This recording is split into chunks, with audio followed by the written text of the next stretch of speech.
Hello everyone, আমি পিম্পি চলে এসেছি একটা রান্নার ভিডিও নিয়ে। তো তোমাদের সাথে আজকে আমি মাটন রান্নার রেসিপিটা শেয়ার করব। ফার্স্টে নিয়ে নিয়েছি টমেটো, আলু, পেঁয়াজটাকে কুচি কুচি করে কেটে নিয়েছি।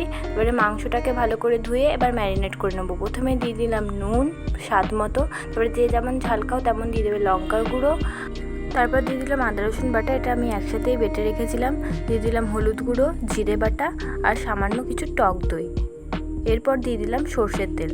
তারপর মাংসটাকে ভালোভাবে ম্যারিনেট করে নেবো, ভালো করে মেখে নেব যাতে মশলাগুলো মাংসের গায়ে লেগে যায়, এবং এটাকে 1 ঘন্টার জন্য রেখে দেবো। এরপর কড়াইতে তেল দিয়ে দিলাম, তেলটা গরম হলে আলুটাকে ভেজে তুলে নিলাম। তারপর সেই তেলে দিয়ে দিলাম তেজপাতা, শুকনো লঙ্কা এবং গোটা গরম মশলা। এরপর কেটে রাখা পেঁয়াজটা ভালো করে ভেজে নেব। পেঁয়াজটা হালকা লাল হয়ে এলে এর মধ্যে দিয়ে দেবো সমস্ত রকম মশলাটা আমি অল্প পরিমাণেই দেবো, যেহেতু ম্যারিনেটের সময় আমি সমস্ত রকম মশলা দিয়ে মাংসটাকে ম্যারিনেট করেছিলাম। দিয়ে দিলাম অল্প আদা রসুন বাটা আর হলুদ গুঁড়ো। তারপর ম্যারিনেট করে রাখা মাংসটাও এর মধ্যে দিয়ে দেবো। মাংসটাকে এবার ভালো করে একটু কিছুক্ষণের জন্য নাড়াচাড়া করে নেব। তারপর এর মধ্যে দিয়ে দেবো স্বাদ মতো নুন, অল্প ধনে গুঁড়ো, সামান্য জিরে গুঁড়ো আর টমেটো পিউরি, আর দিয়ে দিয়েছি একটু কাশ্মীরি লঙ্কা গুঁড়ো। তারপর মাংসটাকে ভালোভাবে কষিয়ে নেব।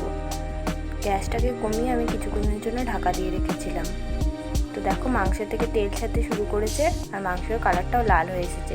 তারপর দিয়ে দেবো এর মধ্যে ভেজে রাখা আলু আর মাংসটা এবার ভালোভাবে কষিয়ে নেব। তারপর দিয়ে দেবো এতে পরিমাণ মতো জল, যাতে মাংস এবং আলুটা খুব ভালোভাবে সেদ্ধ হয়ে যায়। মাংসটা ভালোভাবে সেদ্ধ করার জন্য আমি কিছুক্ষণের জন্য ঢেকে রাখবো। মাংসটা প্রায় আমার 80% সেদ্ধ হয়ে এসেছে। তো যাতে পুরোপুরি সেদ্ধ হয়ে যায় তার জন্য আমি কিছুক্ষণ এইভাবেই রেখে দেবো।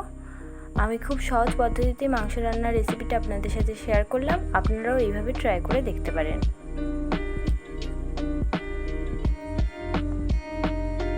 মাংস এবং আলু দুটোই খুব ভালোভাবে খুব সুন্দরভাবে সেদ্ধ হয়ে গেছে।